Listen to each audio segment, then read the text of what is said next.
আজকের বানাবো ইলিশ মাছের ভর্তা। তো সব সময় দেখছি ইলিশ মাছের ভর্তা, তাই জন্য তোমাদের দাদাভাই ইলিশ মাছ এনেছিল, দুটো লেজা নিয়ে নিয়েছি। ইলিশ মাছের ভর্তা করব। এবারে ইলিশ মাছের ভর্তা করার জন্য ইলিশ মাছের কাঁটাগুলো সব ছাড়িয়ে নিয়ে নিতে হবে, পুরো পরিষ্কার করে সব কাঁটাগুলো বার করে নিচ্ছি। একদম পরিষ্কার করে সব কাঁটাগুলো, যাতে একটাও না থাকে, তো খাওয়ার সময় তাহলে অসুবিধা হবে। দেখো এরকম করে পুরো কাঁটাগুলো সব বার করে নিয়ে দেখো কাঁটাগুলো সব বার করে পরিষ্কার করা হয়ে গেছে, পুরো ঝুরঝুরে সব মাছগুলো একদম। এবারে এতে এক এক করে সব কিছু দেবো। দেখো পেঁয়াজ কুচো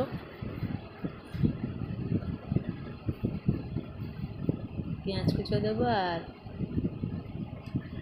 যে যেরকম পেঁয়াজ কুচো খাবে সেরকম দেবে, আর ঝালটাও যে যেরকম খাবে।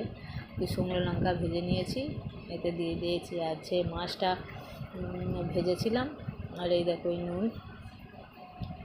আর ইলিশ মাছ ভাজলে তো তেল বের হয় জানো।